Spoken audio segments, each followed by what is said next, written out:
Hey, look who I found. We're off the Hot Rod Power Tour. Say hi, Mike. Good, you ready to rock? Yep, we're ready. All right, off to the gas station. Yay! This video is going to be a lot of fun because it's going to be just an overview of the epic adventure that my friends and I in the Mo Power Tour and other makes and models did on the Hot Rod Power Tour 2023. I'll have it interspersed with pictures and videos that I shot from all sorts of combinations. And this is just Power Tour. I have other videos that will be coming out from adventures before and after the event, but this is just going to be about everything that occurred in the 6-7 days of the actual Power Tour. All right, made it here to the registration day for Hot Rod Power Tour. Me, Mike, who is staying with me on this trip, or we're staying together, and the rain's kind of held off. I mean, we ran through pouring rain on the way here, but it's not raining right now at Atlanta Motor Speedway. All right, made it here to the registration day for Hot Rod Power Tour. Me, Mike, who is staying with me on this trip, or we're staying together, and the rain's kind of held off. I mean, we ran through pouring rain on the way here, but it's not raining right now at Atlanta Motor Speedway. All right, well, here we are. We got all of our stuff. And I'm going to go walk and see a few of the cool cars here at check-in. And then, hey, the sun's going. And there's a blue GTX. Oh, yeah, blue 69 GTX back there. I'll go check out. And go maybe head to the hotel. I'm not sure. This is cool. It's a 46 DeSoto with a second-gen Hemi underneath it. This thing must be a screamer. And air conditioning.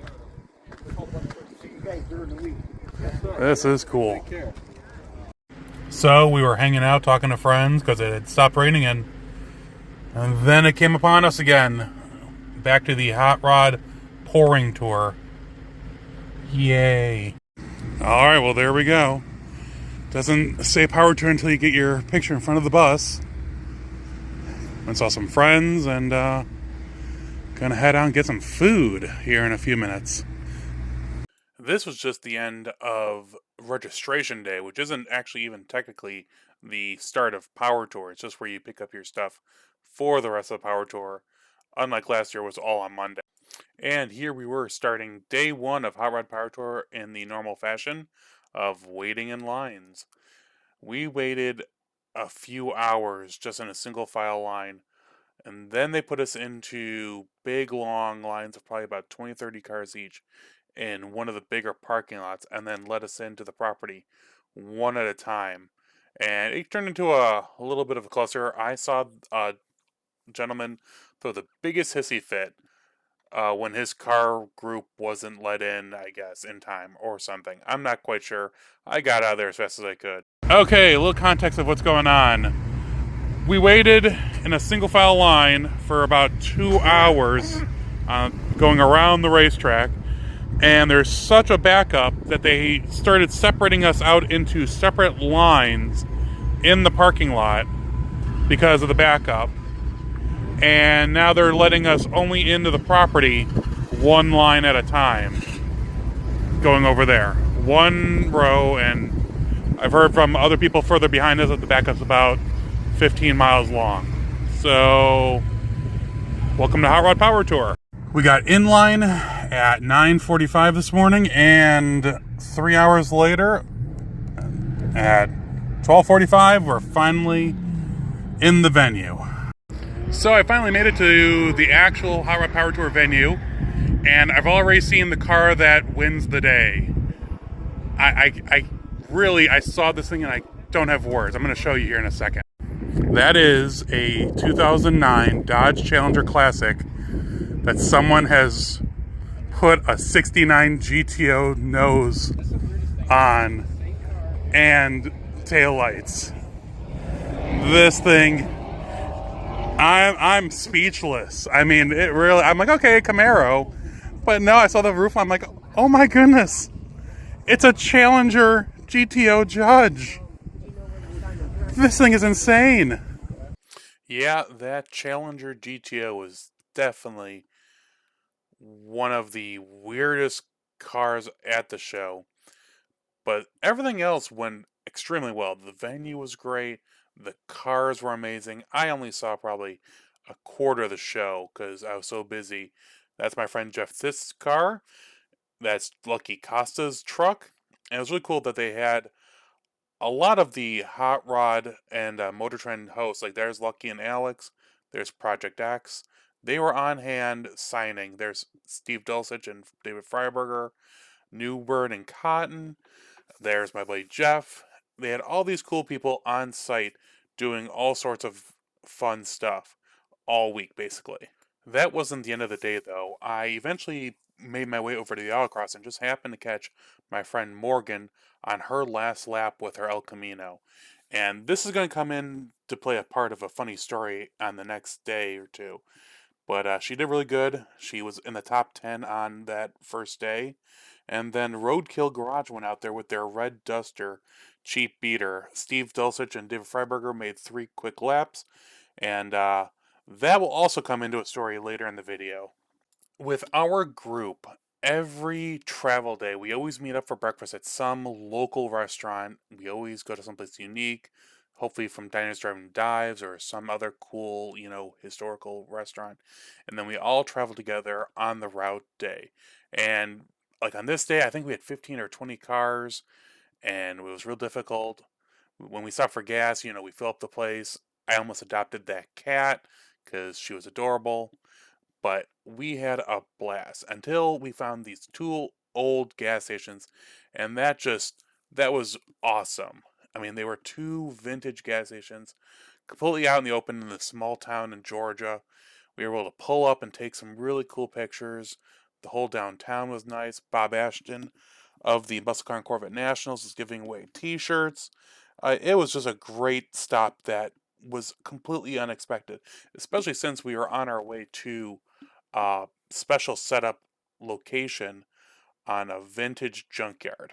I saw these old abandoned gas stations here in Warrenton, and my group and I just pulled over real quick to snap some pictures. That is really cool. After stopping at the gas stations, we made our way to Temple Auto Parts just outside of Columbia, South Carolina. And I'd had this place on my travel map for years and just never been able to get close enough to document the yard. And oh my goodness, it was 3 or 4 yards just full of vintage sheet metal. And I didn't do it justice. I could spend days in there just going through row after row. I do recommend going there in the winter because there are rattlesnakes. There's other stuff that is kind of scary. But we were able to go around for, I think, 2 or 3 hours. Me and my crew and Murray, Ploff from Ploff Designs, and it was really cool. Well, here we are on Power Tour, and I talked to Temple Auto Parts here in South Carolina about letting us walk around. And right here up front, first thing you see is the 1969 Dodge Super E 3.3 car, but it's actually rare because it originally had the side scoops, but unfortunately was in a fire. You can see a little toasty, but you got tail panel and the stripe remains a little bit on the one side, so pretty darn cool. There's a Buick over here. Oh, it's a Buick GS 400. So that is cool. And now we're gonna go into the first yard. There's 3 here. I don't think we'll probably head up all 3 because we don't have time. But it's gonna be interesting.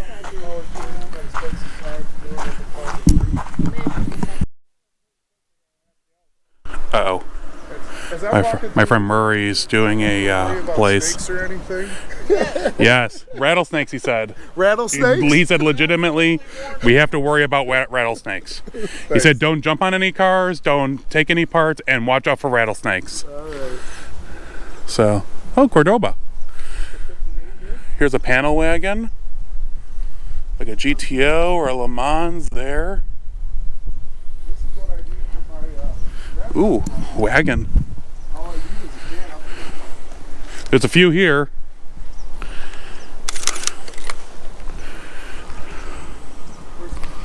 Bunch of cool stuff. That is true. Hey, there's a 69 Fury grill over there. Right over here's a 72 LTD, but it's not a wagon. It's a back seat. What's a rattlesnake sound like? Rattle, rattle, rattle. No, it's small. It's got a hatch on the back. Bunch of cool stuff, and this is just the first part. But it's the LTD. It's an LTD, but it's not a big. Ooh, El Camino. But it's like the 70. Country Squire. Is this yard divided into categories or era? Everything. Just Amongst the three. Spot. Yep. This seems to be GM mostly, though. Look at that wagon. That way, do you see the wagon back there? That thing with the wood grain is cool. Yeah, I don't even know what that looks like. What year is it? 86. Bunch of Trans Ams, Mustangs. But I'm looking at this Whole bunch of 65 Commodore here that Yeah. got small back seat in it. I wonder Yeah. if it's the same size. You know, because it's small. Interesting. That's 20 years apart. I wouldn't think. It is. But it could be the size. Could be. But it still takes different springs and stuff. We want the whole frame. If nothing else, we just need the frame and put the bottom one on the seat. And that's it. This is cool. Oh, I know fire ants from Florida. Yeah. I'll hopefully I'm gonna save some. Ooh, look at the old truck. They are quick little buggers. I'm gonna save some battery life for the rest of the yard. No, I'm staying. Go from there. Here's a GTO that's sitting at Temple. It looks rusty, but it's just surfaced. Oh, okay, never mind. The rear window is gone. But real 242 GTO. Some nice honking snow tires on that Newport. Javelin. And this is a real corporate blue, petty blue Roadrunner. Like a 73 or 74. Alright, I'm just about to enter the third and largest yard of the three. And I don't have time to check it all out because it goes way back there. But I'm going to hit up a few. He said the Mopars are right here and along the side. So I'm going to hit up a few and then head out towards the venue. 1971 Plymouth Roadrunner Superbird. Or at least that's what the stickers say. I unfortunately ran out of time and energy to check out the third and final yard. And I regret it, but just I didn't have the time. The funny thing is, I was sitting in the parking lot about to leave, and my friend Bill with Flatbroke Garage called me that the throttle return spring on his Mercury Comet had broken, and I just happened to be there and picked one up. I got to the venue about an hour later. I got to see a whole bunch of my friends, including Mr. Flynn, who owns the 69 Mr. Norm Super Bee that I saw at my friend's shop in Missouri, as well as McCacken. And then I spent a few hours walking around the venue and checking out Columbia, South Carolina, including some old train cabooses, which was a lot of fun. On day 2, the group met up at a very unique place.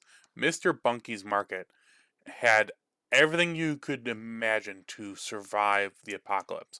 It was a restaurant, gas station, hardware store, fishing, and meat market, all wrapped up into one. It was really neat, and the breakfast was good. We all had a blast. I've never been to a place quite as unique as that. But we jumped into the power tour, the main route, because it was right outside the door of Mr. Bunky's, and we traveled for many hours until we ended up at the Darlington Raceway Stock Car Museum. And for $8, they let you wander around, see all the cool cars and the history. I mean, we were there for over an hour and we didn't see it all, but it was a lot of fun. It was a good stop, in the day. Nothing really else popped out. No vintage gas stations or such were really worth stopping for. So this was a nice way to break it up before we headed on to The Rock. So my group and many others did come to the museum today. It's a good thing that I posted it the other day. And my group here, we're having a good time. Definitely recommend coming to the Darlington Raceway Stock Car Museum. There's a lot of really cool stuff, and it goes up and around, and we can actually go check out the track too. She said, "This is cool." No, one time we were on the Petty Hemi. The petting museum, people say that's a 2.5. I don't think this is the actual car, but it's a recreation. But then they said no. And they have some Chevys and Fords engines. Some really cool stuff here. Definitely come check it out. It's basically, I think, a mile off the route.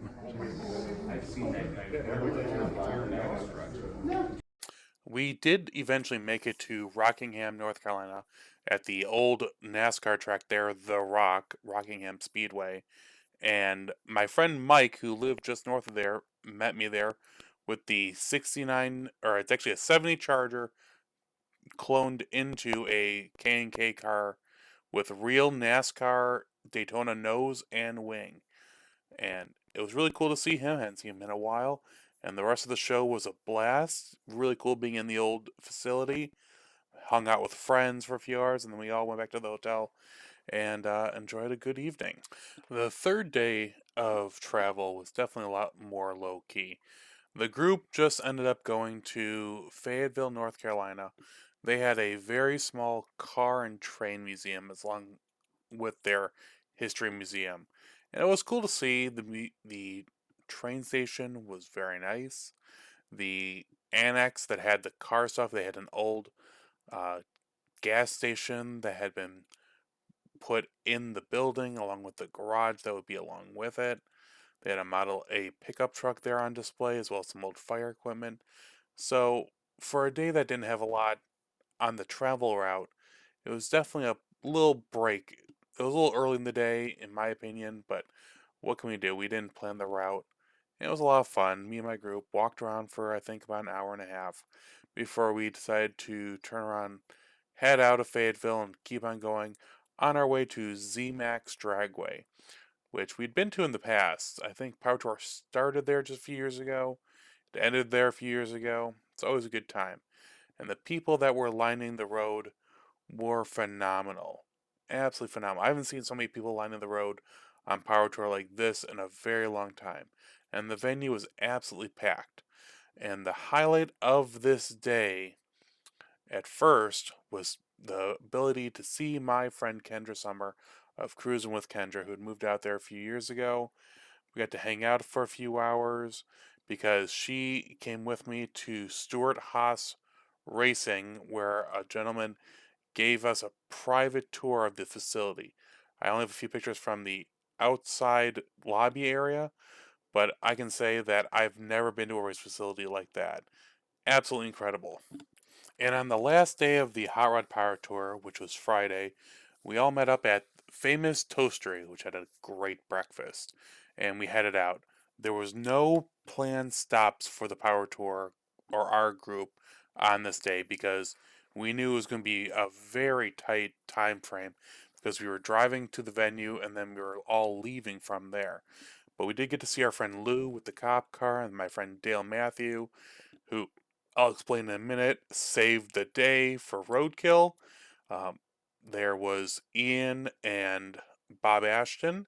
They got to go for a little ride in Dale's Superbird and Charger while we went off and did the rest of the actual driving route, which was absolutely beautiful. We went through small towns for hours and twisty roads, and there was a whole bunch of big backups, but we got to the event venue, we sat down, we got our stuff. I made my way through and saw a whole bunch of friends who I probably wouldn't see for another year, like Lucky Costa, Wes Allison, and others. So it was a really melancholy moment for the most part. And this Power Tour was one of the best ones and had some of the funniest stories, which I'll show here in a second. Two funny things happened on the Power Tour this year that I really appreciate. My friend Morgan was autocrossing and bent her power steering pulley. And as we were talking on the phone, she's like, I need a new pulley. I'm like, we just went to a salvage yard that would have exactly what you needed. And the next morning, her dad and her friend drove back to Temple Auto Parts, pulled a junkyard pulley off of like a K5 Blazer, brought it back, got it working so she had power steering the rest of the weekend. And then I never saw them until the very last day, and they pointed it out to me as a joke. And it was a lot of fun, and I'm glad it worked out. If you want to talk about crazy luck, so Roadkill Garage was filming their 100th episode during the Hot Rod Power Tour. Freiberger and Dulcich were driving the red Duster on Power Tour and fixing it up along the way because, it had a few little things that were going on. On day 3, when I was at Stuart Haas Racing outside of Charlotte, North Carolina, I got a text message from Freiberger saying, hey, he thought he had fried the green bearing in the 8 3/4, and if my Mopar group had a spare. So I immediately started calling around, and my local friend Dale Matthews with the Superbird was at the venue, and he goes, yes, I just happen to have a set in the trunk of my car right now. I had picked them up from my P.O. box this morning, and I was going to just take them home as a spare set for his cars. So I picked them up from Dale, went right over to Freiberger and Dulcich, dropped them off, and the next day they put them on, and I believe they were able to finish the Hot Rod Power Tour. But it's like, what are the odds that my friend would have the exact bearings that they needed to finish the rest of Hot Rod Power Tour? That is the luck of Roadkill. Okay, well, here we are, end of Power Tour 2023. I think this is my 13th, and tonight I'm heading north to Ohio, and then I'll be home and start editing pictures and video, and it's going to be an interesting few weeks, because next weekend I have the McCacken show at the Gilmore Car Museum. So, one project to another. I'll see you all soon. Stay safe. And I'll be posting content from this adventure probably next few days. Talk to you soon. A bunch of my friends did coverage on this power tour. And so I'm going to put all their information in the description below. Like Flatbroke Garage, Ian from McCacken itself, Junkyard Life. Everything's going to be in the description. So if you have any comments or questions, let me know.